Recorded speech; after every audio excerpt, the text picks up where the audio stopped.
साथियों सलाम, नमस्ते, सत श्री अकाल और जय भीम जोहार। साथियों, बड़ा शोर सुनते थे कूचे दिल का, सीना चीरा तो एक कतरा खून ना निकला।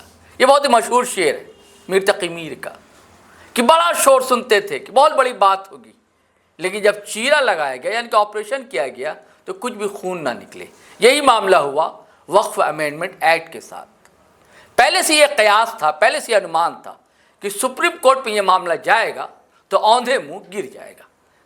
पूरी तरह भी औंधे मुंह गिरा नहीं है दोस्तों। आज सुनवाई थी सुप्रीम कोर्ट में और 100 याचिकाएं हैं। अब ये सुनवाई चलेगी, कल भी सुनवाई दोपहर 2 बजे के बाद हुई। लेकिन आज जो है सुप्रीम कोर्ट ने केंद्र सरकार को बड़ी फटकार लगाई।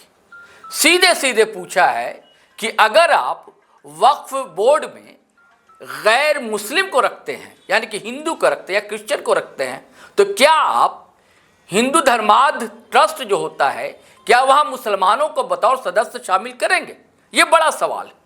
इसको लेकर मुस्लिम समाज में एतराज था, आपत्ति थी। एक मामला और है जिस पर एतराज जताया है सुप्रीम कोर्ट ने। उन्होंने कहा है कि वक्फ बाय यूजर का जो मामला है आपने हटा दिया। अब बताइए, 14वीं सदी या 15वीं सदी में की बनी हुई कोई मस्जिद है, कोई दरगाह है, उसके कागजात कहाँ से मिलेंगे? फिर आप कैसे उसका रजिस्ट्रेशन करेंगे? ऐसे कई सवाल हैं, सोचने पर मजबूर करते हैं कि केंद्र सरकार की क्या मजबूरी थी अभी कि इसे वक्फ अमेंडमेंट एक्ट को लाया गया। और मात्र साथियों 18 वोट से लोकसभा में ये पारित हो सका है। अगर नीतीश कुमार की पार्टी के सांसद और चंद्र प्रकाश नायडू की पार्टी के सांसद अगर इसके विरोध में वोट देते तो सरकार ही औंधी मुंह गिर जाती। क्योंकि अगर सरकार कोई विधेयक लाती है, अगर वो पारित नहीं करा पाती है, पूर्ण बहुमत की सरकार है, तो उसके बाद जाहिर सी बात है कि नैतिक जिम्मेदारी होती है कि वो सरकार इस्तीफा दे दे। अगर इस्तीफा नहीं देती है वो सरकार तो अविश्वास प्रस्ताव विपक्ष ला सकता है। तो ये पता नहीं क्या कहा जाता है कि बैकडोर से क्या इनका क्या डीलिंग हुई चंद्र प्रकाश नायडू के साथ। और जैसी आजकल तस्वीरें आती हैं साथियों, आप देखते होंगे नीतीश कुमार की, कैसे हाथ जोड़े खड़े मिलते हैं नीतीश कुमार। कहा जाता है कि मानसिक संतुलन गड़बड़ा गया है नीतीश कुमार का। और सिर्फ मैं नहीं कह रहा हूं, और ये सिर्फ आज का विपक्ष नहीं कह रहा, कभी जब विपक्ष में थी भाजपा और भाजपा के नेता जैसे सम्राट चौधरी, वो भी कहा करते थे कि मानसिक संतुलन बिगड़ गया नीतीश कुमार का। उसके बाद सुशील कुमार मोदी, जो अब नहीं रहे, दिवंगत हो चुके हैं, बड़े मित्र कहे जाते थे नीतीश कुमार के, वो भी कहा करते थे। जीतन राम मांझी आज बड़े प्रिय बने हुए हैं। हालांकि फिर खटपट की खबरें हैं पटना से आती हैं कि एनडीए में शायद रह पाएंगे कि नहीं रह पाएंगे, नहीं कहा जा सकता। चिराग पासवान है जो खुद को मोदी जी का हनुमान बताया करते हैं, सारे लोग बता रहे हैं।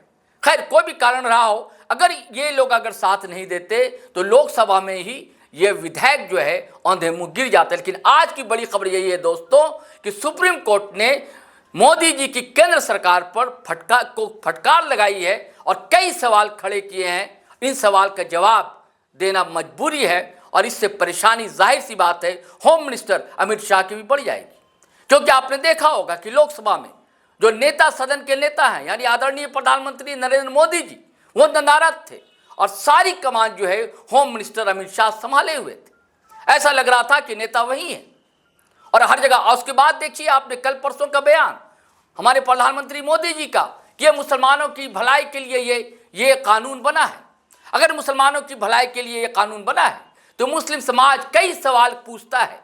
क्यों हमारी मस्जिदों को नकाब पहना दिया जाता है? क्यों हमें कहा जाता है कि आप छत पर नमाज भी नहीं पढ़ सकेंगे? खैर साथियों, बातें बहुत हैं, बात जब होती है तो बड़ी लंबी होती है, बात निकलेगी तो दूर तलक जाएगी।